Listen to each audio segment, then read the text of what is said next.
दोस्तों, मैं आज आपको गणित के कठिन शब्दों के अर्थ बताने वाली हूँ। दरअसल मेरे एक सब्सक्राइबर मोहम्मद नसीमुद्दीन ने मुझसे कहा था कि प्लीज गणित के कठिन शब्दों के अर्थ बताएं जो आप कभी नहीं बताती, जैसे महत्तम, निम्नतम, समापवर्तक, रूपांतरित। उन्होंने बहुत सारे एग्जाम्पल भी दिए थे, तो आज मैं आपको वही बताने वाली हूँ। महत्तम समापवर्तक होता है कॉमन फैक्टर। गणित में दो पूर्णांकों a और b को महत्तम समापवर्तक, वह महत्तम जो सबसे बड़ी संख्या होती है, जो a और b को दोनों को विभाजित कर सकती है। और लघुत्तम समापवर्तक क्या होता है? उससे छोटी धनात्मक पूर्णांक संख्या को कहते हैं जो a और b दोनों से विभाजित हो सकती है। इस परिभाषा को 200 अधिक संख्याओं के लिए सामान्यीकृत कर सकते हैं। उभयनिष्ठ। उभयनिष्ठ का अर्थ होता है समुच्चयों का सर्वनिष्ठ अर्थात इंटरसेक्शन। 2 या 2 से अधिक समुच्चयों के उभयनिष्ठ अवयवों के समुच्चय को कहते हैं। ज्ञात। ज्ञात का अर्थ होता है जाना हुआ या विदित, जैसे कि मुझे ज्ञात है कि वो एक चोर है।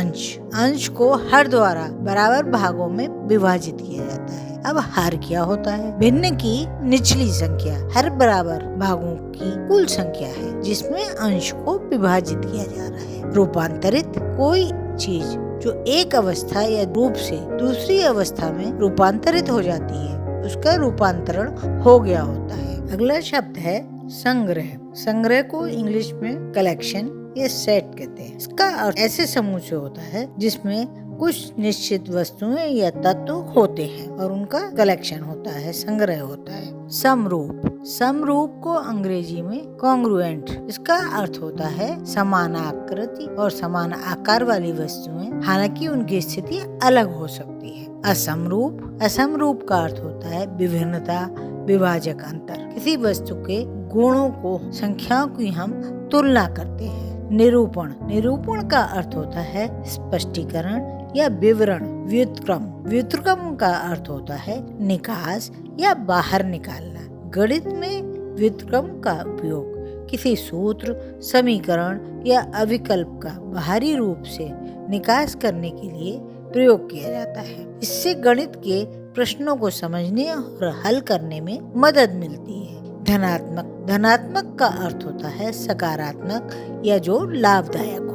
अगला शब्द है ऋणेतर। ऋणेतर शब्द का अर्थ होता है किसी दूसरे से धन या सामग्री, धन्यवाद या लेने वाला।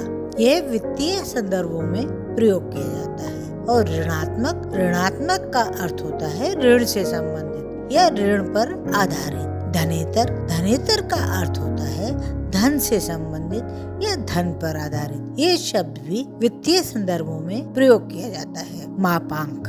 मापांक का अर्थ होता है मापने वाला या जो मापन करता है। इस शब्द का उपयोग किसी वस्तु के मापन या परिकलन करने वाले व्यक्ति या यंत्र को संदर्भित करने के लिए किया जाता है। प्रतिलोम। प्रतिलोम का अर्थ होता है प्रत्येक दिशा में या हर दिशा में। आशा है आपके बहुत सी समस्याओं का समाधान हो गया होगा। देखते रहिए लॉजिक टच।